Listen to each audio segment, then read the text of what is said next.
السلام الله عليكم ورحمة الله وبركاته كسر دبادة وركا ورباهنتا هاتف ميديا أو حلقان وكلا تمرر بهالكن أتكدا العتان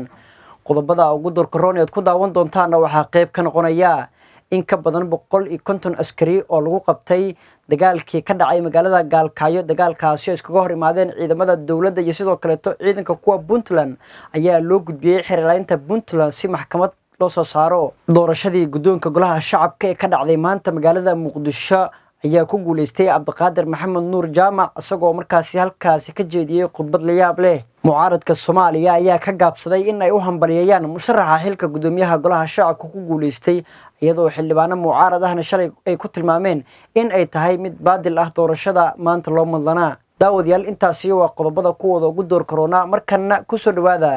warkii oo dhan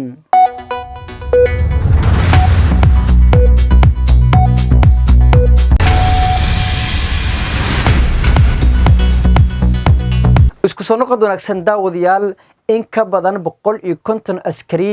ayaa lagu qabtay dagaalkii ka dhacay magaalada Gaalkacyo dagaalkaasi oo iskaga hor imaadeen ciidamada ka amar qaata dawladda federaalka Soomaaliya iyo kuwa Puntland xiraalinta Puntland ayaana loo gudbiyay in ka badan 150 maxbuus oo dagaal oo lagu qabtay dagaalkii ka dhacay magaalada Gaalkacyo dagaalkaasi oo iskaga hor imaadeen ciidamada Puntland iyo ciidamada ka amar qaata dawladda federaalka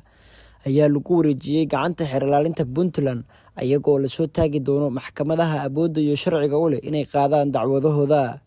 Puntland ayaa markaani si toos ah maxkamadaha u geynaysa maxaabiista ay qabato iyadoo markaasi la muujinayo in Puntland ay waqti xaadirkani qof kasta oo ka qayb qaata ciidamada dawladda federaalka ka amar qaatay ee ku sugan qaybo ka mid ah wali maamulka Puntland ay maxkamad saari doonto haddii ay dagaal ku soo qabato arrintani ayaa muujinaysa in Puntland ay ka go'an tahay in guud ahaanba ciidamada dawladda federaalka ka amar qaatay ku sugan deegaanadeeda iyadoo maxkamadaha awoodda u leh ay ku xukumi doonaan xabsiyo iyo sidoo kaleeto maxkamadda wixii ay u goyso iyadoo garmaqalkeeda la filayo in la dhageysan doono toddobaadkan ugu soo aadan doorashadii maanta ka dhacday magaalada Muqdisho isla markaasina lagu dooranayay guddoonka golaha shacabka ayaa ku guuleystay Cabdiqaadir Maxamed Nuur Jaamac isagoo markaasi halkaasi ka jeediyay khudbad la yaab leh sidoo kale tan sheegay in uu noqonayo jaamac cusub oo bilaabaya jabtar cusub waxa iga filaysaan jaamac cusub oo aan Soomaalinimo ka safeeyay jaamac cusub oo aan qofna kula jirin dagaal siyaasadeed oo gaar ah jaamac cusub oo afayeen iyo qareen u ah qof walba oo Soomaaliyeed waxa iga filaysaan jaamac cusub isla markaana qadiim ah oo aan marna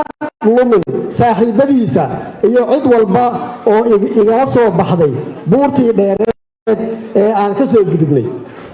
aad u mahadsantihiin waxaan rabaa inaan si gaar ah uga mahadceliyo xildhibaanada walaalahayga ah oo iyagoo xanuunsan iyagoo duruufo kala duwan ku sugan qaarkood wiiljeer halkan ku yimid loona codeeyey waxaan ku dadaali qof walba oo xildhibaanadeena ka mid ah daryeelkiisa inuu helo aad ayaan idinkaga mahadcelinayaa waxaan si gaar ah ugu mahadcelinayaa guddoonka sharafta leh iyo guddiga doorashada sida qarannimada leh sharafta leh ee ay u daadiyeen doorashadii golahan ka dhacday xildhibaanadeena waa mahadsantihiin guuleysta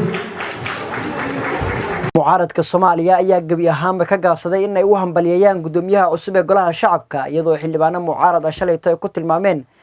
mid aan waafaqsaneyn sharciga isla markaasina ah doorashada halkaasi lagu qabanayo mid balmarsan qaanuunka dalka u yaala mucaaradka Soomaaliya maamulada Jubbaland iyo Puntland xildhibaanada mucaaradka ayaa gabi ahaanba ka gaabsaday in ay u hambalyeeyaan Cabdiqaadir Maxamed Nuur Jaamac oo maanta loo doortay gudoomiyaha golaha shacabka isla markaasina ballan qaaday in dhammaan xildhibaanada isku keeni doono mucaaradka ayaa horeyba sharci darro ugu tilmaamay isla markaasina sheegay shaati uu madaxweyne Xasan Sheekh Maxamuud talanaya isla markaasina si ajandiyaasha muhiimka ah ee madaxweyne Xasan Sheekh Maxamuud iyo dawladdiisa loo meelmariyo uu geynayo qof asaga si gaar ah u wata ayaa waqti xaadirkani waxay ku soo aadaysaa in gabi ahaanba mucaaradka aysan u hambalyeeynin Cabdiqaadir Maxamed Nuur Jaamac isla markaasina wali aysan u aqoonsanin gudoomiyaha mucaaradka ayaa wali gudoomiyaha baarlamaanka ahna ku meel gaar u aqoonsan gudoomiye ku-xigeenka Sacdiya iyadoo markaasi si toos ah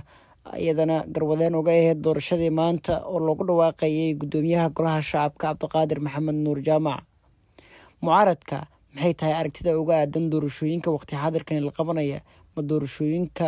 baarlamaanka ayaa lagu celin doonaa haddii ay si toos ah ay uga horjeestaan maxay waqti xaadirkani keeni kartaa in mucaaradka ay si toos ah uga hor yimaadaan doorashada maanta ka dhacday magaalada muqdisho isla markaasina lagu doortay cabdiqaadir maxamed nuur jaamac daawadayaal waa naginta wixii war daafaha ay Soomaalida degto iyo caalamka naga soo gaaray aniga oo idin la socodsiinaya waa Cabdullaahi Gaban inta mar dambe ku kulmi doona waxaan idinkaga tagayaa sidaas iyo nabadgelyo